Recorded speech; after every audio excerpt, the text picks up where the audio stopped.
Ang mustasa parang yung sa ginawa sa pizza ay ganun din ang gagawin natin dito.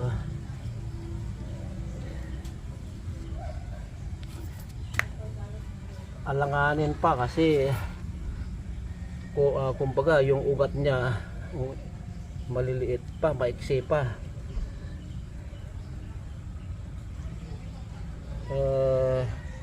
Bali ano na ito, 15 days pa lang. Kahapon hindi natuloy ang pag-transplant, kaya ngayon tingnan nyo yung ugat niya, maiksi pa pero mabubuhay yan kasi nagawa ko namin ito noong araw, nung elementary pa ako. Isa ako sa napili na magtanim ng mga gulay sa eskwelahan. Pero lahat kami nagtatanim, pero kami ang nagpupunla, kasama ko yung teacher ko.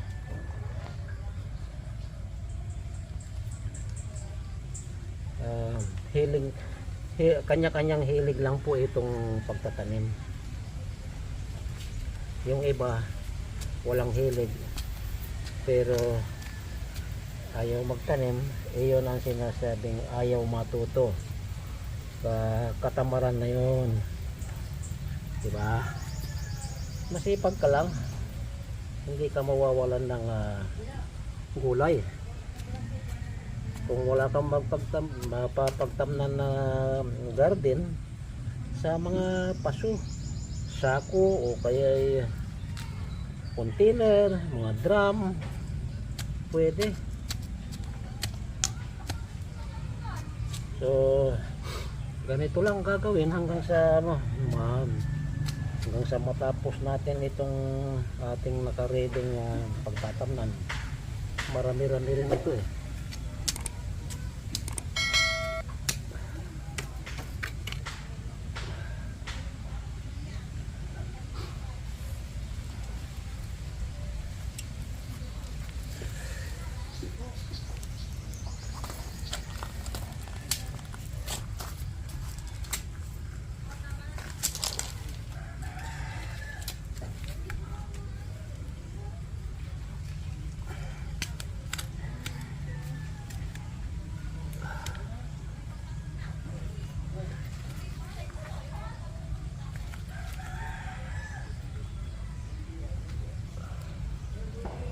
Mabuhay ka, mustasa.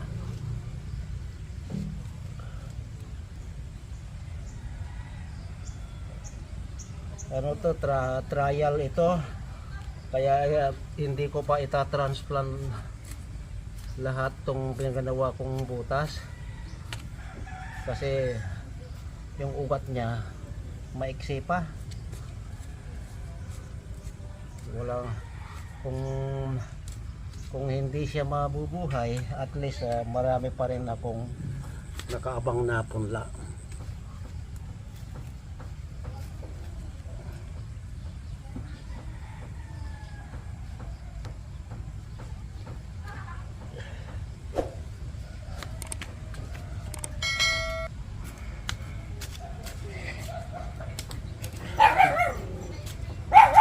Natabunan yung mga butas kawa nung dinilig ko itong malunggay. Maingay yung aso pagka may tao, kumakahol.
Yan yung petsay.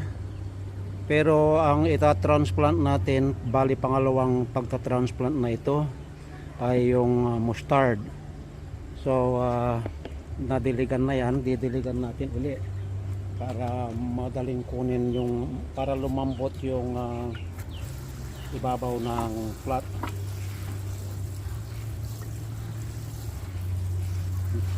Bali pangalawang patubig na ito para yung ugat hindi masyadong masaktan.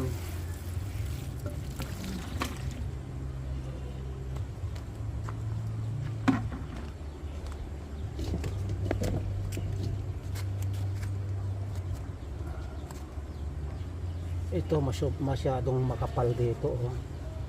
Ito ang babawasan natin.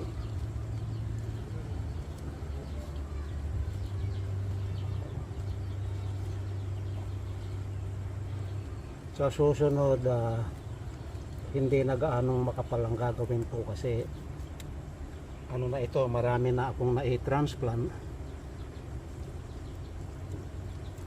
Yung maiiwan, mas madaling lumaki po yan.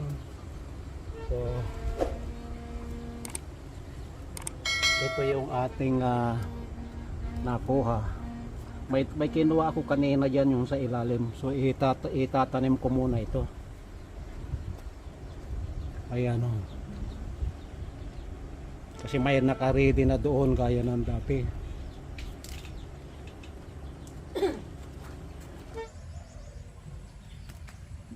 So ito na, magta-transplant na po tayo. Madali na ito kasi may ready na tayong butas.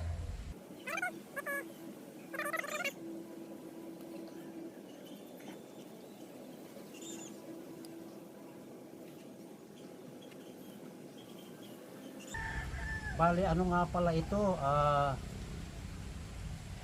ano na, 25 days na, 25 days old mula nung ipinunla mula sa buto.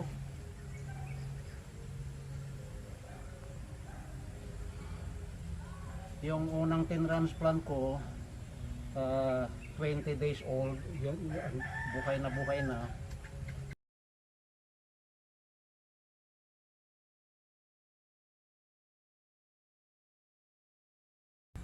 Ito ang tamang paglilipat tanim, yung mga ganitong oras. Bali alas 5 ng hapon. Ito po yung oras ko, yung orasan ko. And dito yung 5, exactly 5 o'clock. So tuloy pa rin ang pagtatanim natin.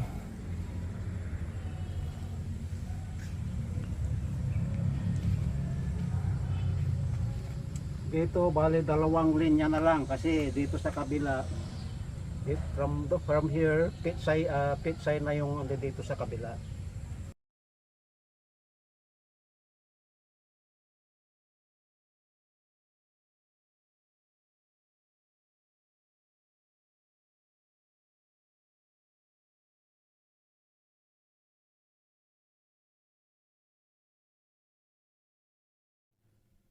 Gagawa rin ng space na daanan,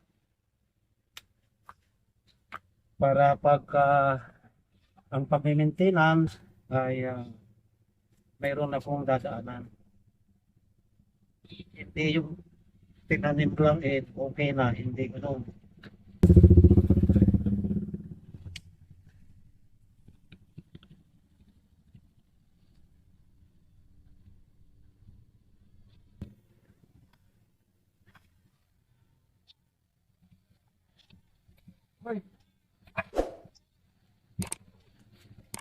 Something.